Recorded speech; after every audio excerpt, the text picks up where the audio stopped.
میرے بھائیوں، سچا مومن ہونے کے لیے، اچھا مسلمان ہونے کے لیے اللہ اور اس کے پیارے حبیب صلی اللہ تعالی علیہ وسلم کی بارگاہ میں درجات پانے کے سب سے پہلا کام یہ ہے کہ بندے کا دل نرم ہونا چاہیے۔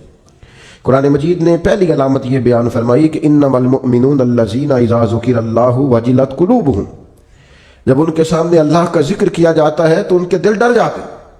لیکن جس کا دل ہی بڑا سخت ہو جائے، قساوت قلبی جس شخص کے پاس ہو، کسی پر رحم نہ آئے، کسی شخص کو اچھا نہ سمجھے، اپنے دل میں کسی کے لیے خیر کے جذبات کبھی اسے میسر ہی نہ ہو، کبھی اپنی آخرت کی فکر کو لے کر، کبھی اپنے اعمال کو لے کر، کبھی اللہ کی بارگاہ میں حاضری کو لے کر وہ ڈرا ہی نہ ہو، کبھی اسے احساس ہی پیدا نہ ہوا ہو، کبھی اسے خیال ہی نہ آیا ہو، میرے بھائی سب سے پہلی علامت یہ ہے کامیابی کے لیے قرآن مجید نے جو بیان فرمائی کہ دل نرم ہونا چاہیے، رقت قلبی میسر ہونی چاہیے، باطن کا صاف ہونا ضروری ہے۔ اگر دل ہی سخت ہے، سالوں بیت گئے کبھی رونا نہیں آیا، زمانہ گزر گیا کبھی احساس پیدا نہیں ہوا، آپ یقین کریں آہستہ آہستہ کر کے، باتیں سن کے، ماحول دیکھ کے، اور سارا کچھ ہی دولت ہے جی، چھوڑیں جی پیسے ہوں تو سب ٹھیک ہے، وہ سارے دنیا دار ہیں، چھوڑیں آپ، ہم نے بڑے پیر دیکھے، ہم نے بڑے مولوی دیکھے، ہم نے بڑے مسلح دیکھے، ہم نے بڑے تربیت کرنے والے دیکھے، آہستہ آہستہ یہ جملے بول بول کے ہم نے اپنی طبیعتوں کو نہایت سخت بنا لیا، دل میں کوئی گنجائش نہیں رہی، ہمیں کوئی اچھا نہیں لگتا، ہمیں کوئی مخلص نہیں لگتا، ہمارے رویے اس طرح کے ہو گئے ہیں کہ ہمیں ہر شخص دنیا دار دکھائی دیتا ہے۔ اگر کوئی دن میں 100 آدمی آپ کے سامنے ہاتھ پھیلاتا ہے تو کیا سارے پیشہ ور ہیں؟ کوئی ایک بھی ضرورت مند نہیں، سبھی کے بارے میں طبیعت سخت ہو گئی۔ اگر آپ نے 20 علماء کے بیانات سنے ہیں تو کیا ایک بھی اللہ کے نام پر مخلص ہو کر دعوت دین نہیں دے رہا؟ سب کے بارے میں یہ رویہ ہو گیا، سارے غلط ہیں۔ دل کی سختی دن بدن بڑھتی چلی جا رہی، اور یہ باقاعدہ مرض ہے۔ کچھ بیماریاں باقاعدہ بیماریاں نہیں ہوتی، وہ ویسے تھوڑی بہت بد پرہیزی سے انسان کے وجود میں آتی ہیں کچھ دیر کے لیے، پھر وہ کچھ دیر کے لیے چلی جاتی ہیں۔ آپ کو ڈائریا ہو گیا، آپ کو ہیضہ ہو گیا، تھوڑی دیر کے لیے زکام ہو گیا، تو یہ کوئی باقاعدہ مرض نہیں ہے، یہ موسم کے اوپر نیچے ہونے سے ہو گیا۔ لیکن خدا نہ کرے کسی کو کوئی ایسا مرض ہو جائے جو باقاعدہ مرض ہے، جو جاتا نہیں۔ کچھ بیماریاں باقاعدہ بیماریاں ہوتی ہیں، ان کو بیماری سمجھنا چاہیے۔ دل کا سخت ہونا، رویے کا تلخ ہونا، کسی پہ رحم نہ کھانا، کسی سے پیار نہ کرنا، کسی جگہ بھی انسان کا اخلاص نہ پانا، یہ دل کی باقاعدہ بیماری ہے۔ حضرت ذوالنون مصری رحمۃ اللہ علیہ کا ایک قول مجھے بڑا پسند آیا، میں پڑھ رہا تھا۔ حضرت ذوالنون مصری رحمۃ اللہ علیہ فرماتے ہیں کہ جسم کی بیماریوں کا پتہ درد سے چلتا ہے۔ وجود میں درد ہوتا ہے، تکلیف ہوتی ہے تو محسوس ہوتا ہے کہ انسان بیمار ہے، اور فرماتے ہیں اگر دل میں بیماریاں ہونا اس کا پتہ گناہوں سے چلتا ہے، معاذ اللہ۔ جب گناہ پر گناہ ہو اور انسان کو احساس نہ ہو تو باقاعدہ دل بیمار ہو گیا۔ اب اس کو احساس ہی پیدا نہیں ہوتا، اچھی بھلی اس کے سامنے آنکھ کھلی ہے، اس کی فجر کی اذان اس کے سامنے ہوئی ہے، لیکن یہ بالکل لیٹا ہے، بہت سخت بیمار ہو گیا دل۔ 6 لوگ اس کے سامنے سے اٹھ کے ظہر کی نماز کے لیے گئے ہیں، لیکن یہ آرام سے بیٹھا ہے، بیمار ہے اس کا دل۔ اس کے سامنے رو کے کسی نے اپنی ببتا سنائی ہے کہ مجبور ہوں، تکلیف میں ہوں، تنگ دست ہوں، لیکن اس کی بھری ہوئی تجوری ہے۔ اس نے کہا میرے پاس روز بڑے ہی لوگ آتے ہیں، مجھے پتہ ہے کتنے ضرورت مند ہیں، تو دل سخت ہو گیا۔ یہ بیماری ہے۔ اقبال کہتے ہیں دل بیدار پیدا کر کہ دل خوابیدہ ہے جب تک، نہ تیری ضرب ہے کاری نہ میری ضرب ہے کاری۔ اور ایک درویش نے کہا تھا زندگی زندہ دلی کا نام ہے، مردہ دل کیا خاک جیا کرتے ہیں؟ جن کے دل مردہ ہو گئے وہ کیسے جئیں؟ اندر ان کا بالکل مر گیا، باطن مردہ ہے، کسی چیز کا کوئی اثر نہیں، نہ کسی کلام کا، نہ کسی نعت کا، نہ کسی واز کا، نہ کسی تقریر کا، نہ کسی کے رونے کا، نہ کسی کے تڑپنے کا، کسی چیز کا کوئی اثر نہیں۔ تو معنی یہ ہے کہ باطن اجڑ گیا، اندر بیمار۔ اور یہ کیسے بیماری ہوتی ہے؟ سنیں، ایک تو زیادہ ہنسنے سے دل مردہ ہو جاتا ہے، زیادہ باتیں کرنے سے اور بیکار باتیں کرنے سے دل مردہ ہو جاتا ہے۔ صوفیاء نے لکھا ہے جن لوگوں کی مزاج میں تنقید ہوتی ہے ان کا دل مردہ ہو جاتا ہے، طبیعت ہی ہر وقت نقص تلاش کرتی ہے، مردہ ہو جاتے ہیں۔ اور ایک بڑی سخت بات ہمارے بزرگوں نے لکھی ہے، فرماتے ہیں جو دین کے نام کو لیں، دین کے کام کا دعویٰ کریں پر اس سے دنیا اکٹھی کریں، ان کا دل مردہ ہو جاتا ہے، باطن اجڑ جاتا ہے پورے طور پر۔ یاد رکھیے گا اور سمجھ لیجئے گا کہ دل کی سختی ایک باقاعدہ مرض ہے، اور صحابہ کرام علیہم رضوان اس مرض کے علاج کے لیے حضور کی بارگاہ میں باقاعدہ حاضری دیتے تھے۔ ایک شخص نے عرض کی، یا رسول اللہ دل بڑا سخت ہو گیا ہے، کریم کرم فرمائیں، مہربانی کریں۔ تو اللہ کے حبیب علیہ الصلوۃ والسلام نے فرمایا، تو اس طرح کر، کوئی یتیم ملے نا جس کے سر سے باپ کا سایہ اٹھ گیا ہو، جس نے گویا اپنا بچپن بغیر والد کے گزارنا شروع کیا ہو، اس یتیم کے سر پہ تو ہاتھ پھیرا کر، اللہ تعالیٰ تیرے دل کو نرمی عطا کرے گا۔ یہ پہلا نسخہ حضور نے ایک شخص کو دیا۔ آج بھی اس نسخے پہ عمل کریں، کبھی یتیموں سے ملیں۔ ہمارے ادارے میں نا کچھ بچے ایسے ہیں جن کے والد نہیں ہیں، ان میں سے سارے لوگ غریب نہیں ہیں، چند بہت غریب بھی ہیں، اور کچھ بچے ایسے ہیں جو گھر میں گنجائش رکھتے ہیں، لیکن آپ یقین کریں کہ وہ جن کے والد سر سے چلے گئے ہیں، اگرچہ دولت بھی ڈھیر ساری گھر میں ہے، گنجائش ہے، لیکن باپ کا چلے جانا ایک باقاعدہ مسئلہ ہے، ایک باقاعدہ کمی ہے زندگی کی۔ میرے بچے جوان ہو گئے ہیں، میرے بچوں کے قد مجھ سے کچھ بڑھنے لگے ہیں، لیکن 25-26 سال کا زمانہ بیت گیا ہے ابا جی کو دنیا سے گئے ہوئے۔ ابھی بھی کسی کو اپنے بیٹے کو گلے لگاتے ہوئے دیکھتا ہوں تو رو پڑتا ہوں۔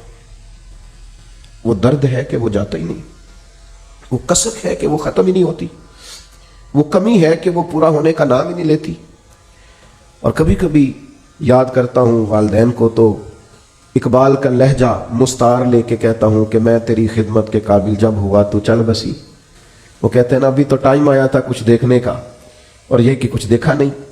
تو یتیم کے سر پر ہاتھ پھیرنے سے دل نرم ہوتا ہے، ان پر شفقت بڑھا دی جائے، کسی کو موقع میسر آئے تو ان سے پیار بڑھا دیا جائے، اس سے دل نرم ہوتا ہے۔ دوسرا، ایک شخص نے عرض کی، یا رسول اللہ صلی اللہ تعالی علیہ وسلم دل سخت ہو گیا ہے۔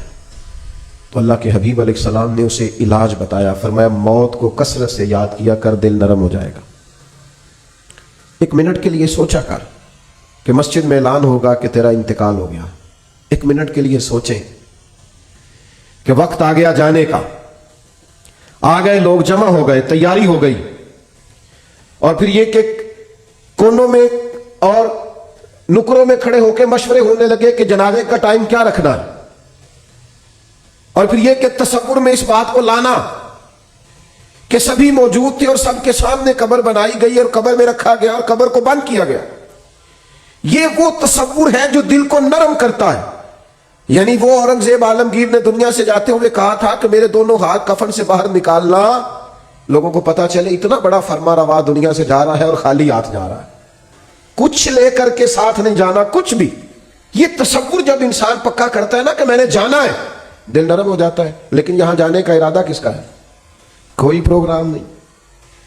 جن کی عمریں بہت بڑی بھی ہو گئی ہیں وہ بھی بیماریوں کو سندیسے تو نہیں سمجھتے، وہ بھی کہتے ہیں بس وہ فلاں بد پرہیزی سے مسئلہ ہو گیا۔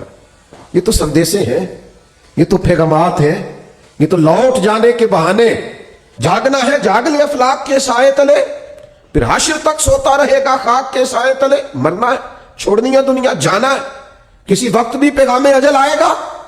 اور جن کو مر جانا ہو وہ اس طرح نہیں جیا کرتے، وہ مرنے کے بعد کے لیے بھی کچھ تیاری کر کے رکھتے۔ کتنی لمبی زندگی، مثلا کتنی، آج تو جو 100 سال کا ہو جائے وہ لوگوں کو عجیب لگتا ہے، کہتے ہیں جی ماشاءاللہ 100 سال عمر، اچھا جی واقعی، یہ تو بھائی بریکنگ نیوز بن جاتی ہے۔ کتنا کچھ جینا، موت کا تذکرہ دل نرم کرتا۔ تیسری بات، نبی کریم صلی اللہ تعالی علیہ وسلم سے عرض کیا گیا حضور دل سخت ہو گیا ہے، تو اللہ کے محبوب علیہ السلام نے فرمایا قرآن مجید کی تلاوت کیا کریں، اللہ دل کو نرمی عطا کر دے۔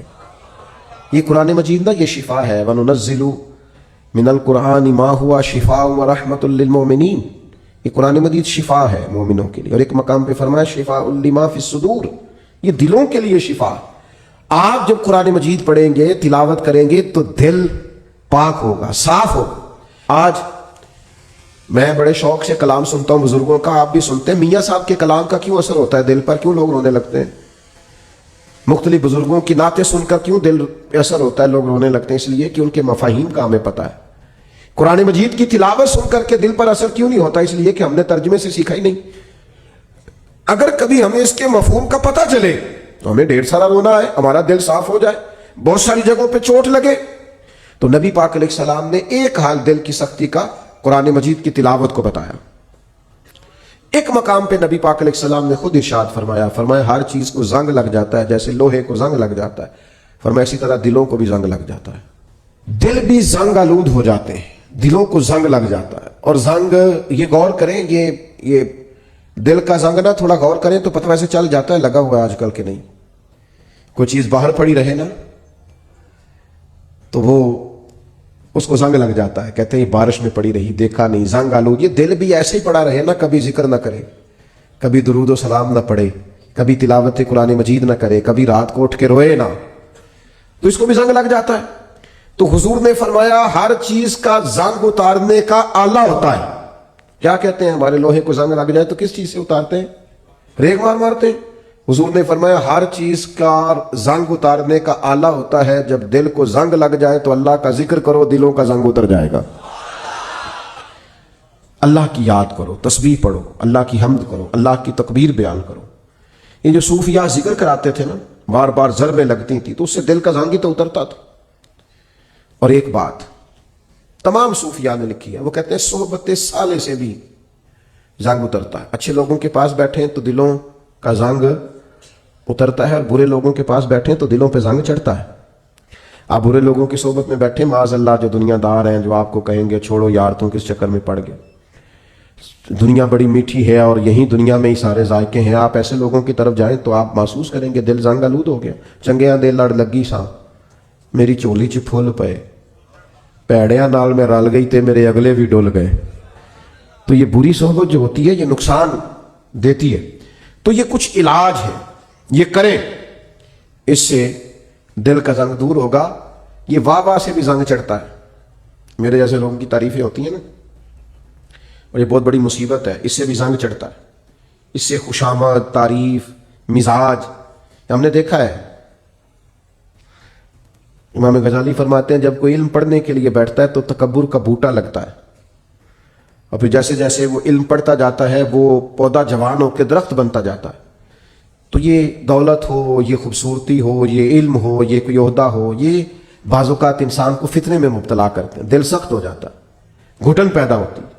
دولت، ثروت، اقتدار، یہ چیزیں کساوت قلبی کا سبب بنتی. اور دل کی نرمی کیسے ہوگی؟ قرآن پڑھا جائے، اللہ کا ذکر کیا جائے، موت کو یاد کیا جائے، یتیم کے سر پہ ہاتھ پھیرا جائے، اچھوں کی سنگت اختیار کی جائے، تو دل کا زنگ اتر جاتا ہے.